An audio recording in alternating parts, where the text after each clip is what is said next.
Poppin' B. Perpok here, and welcome back to another episode of Race the Ramen, the show where I attempt to review something unscripted in the amount of time that it takes to boil an instant ramen. And today we're going to be taking a look at Pokemon Sword and Shield. Specifically Shield, because that's the one that I have. Okay, we're going to start the timer right now. Okay, so, Pokemon Sword and Shield. I have been a Pokemon fan my entire life, literally since birth. I don't really have time to elaborate on that, but I'm not exaggerating. I've been a fan my entire life, and I'm content to say right now that Sword and Shield, Gen 8 as a whole, is another solid entry. Still a fun, enjoyable game you can get about 25-30 hours out of. That's about how much I got on my story playthrough with messing around and stuff. But I can also say confidently, this is the least impressive, possibly weakest generation of Pokemon I have seen in some time. Again, still really good, but it could be better. And the things it does wrong are familiar things it's done weaker than other things in the past, and they're just kind of like showing old habits again. To start off, and this is probably my biggest issue, well, one of my bigger issues, is the fact that the story is pathetic. Even by Pokemon standards, the story is pathetic. Like, they try at times to do things that are, like, grander character motivations or, like, cinematic moments, but the plot is such a background element. It's simultaneously omnipresent, getting in your way all the time of having Pokemon fun, and also, like, transparent and simple and straightforward enough that it's not really interesting enough to keep you compelling. It is the worst kind of Pokemon plot. Not to say there's nothing good about it. Everyone's been saying they don't like the new rival, Hop. I think he's fine. Team Yell, pretty weak team, but not because of the concept. They don't really have a lot of presence. They're kind of like Team Skull, but without the plot justification for being, like, well, not as much plot justification for being weak and lame. They're just whatever. And then, Gigantamaxing is, I'd honestly say it's a better gimmick than Z-Moves. It has a little bit more of a purpose. In the story mode, it's really just a gimmick. It's a thematic thing that every gym leader does, and it's whatever. The max raids are okay when you're doing them, though. It's interesting having a sort of raid boss thing happening in Pokemon.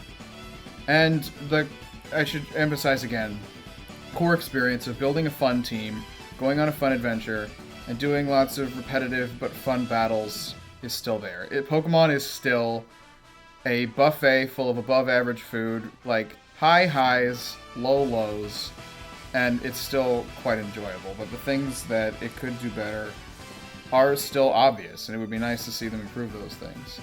A very standard generation with some cool Pokemon, same fights we've always seen, some nice improvements in quality of life features, EXP share, portable PC box, but mostly it's just the same as always. Alright. Hopefully that gave you a decent impression of what I think of the game. I hope I didn't lean too hard in the negative because, again, there are things that could be better and I want them to do better because Pokemon as a series needs to grow, like all series do.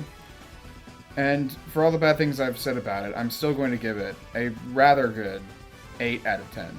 Because, again, with Pokemon, the low lows are bad. Like when you're fishing in one spot for 2 hours looking for a Lapras because it spawns at 1% in one specific place and you've been doing it for hours and that sucks. But when you're like in a tough battle and your Pokemon tough it out so you won't worry and you watch them evolve and grow with you and you get to feed them curry and make them happy and all that stuff, that's great.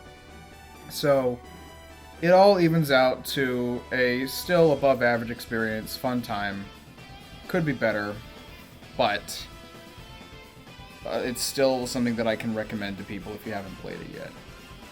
Now, some of you might be wondering why I didn't talk about specific things, such as the graphics, or the cuts that they made to the national decks, or anything else that's been swirling around in the massive pool of controversy that has surrounded this game, these two games, for months. That's because I'm going to be doing a separate Race the Ramen entirely about the controversy. And I'll put an annotation somewhere, probably top corner, I forget which. Top right corner, probably. annotation to that when it's done. Should be done soon. But I'm going to give my opinion on the controversy surrounding Sword and Shield. All of it. Dexit and the trees, everything, okay? And I'm not telling you what I think now, because you're going to have to watch that to find out, okay? And I have a lot to say, but at the same time, I think the game is worthwhile. Go out and play it. Like, at least play it before you start saying it's terrible, okay? I've seen way too much of that, and I don't have time for all this salt. Have you seen how much ramen I eat? I don't need more salt in my life. Hey guys, thanks for watching. If you like this video, why not give it a like, or comment below telling me what you thought about it. If you want to follow me on Twitter for updates and stuff, you can find me at PerpocPartyBus. If you want to see another video like this, there's more on my channel and others, so go ahead and check that out. Thanks again for watching. Have a good night, everybody. Take care. See you later.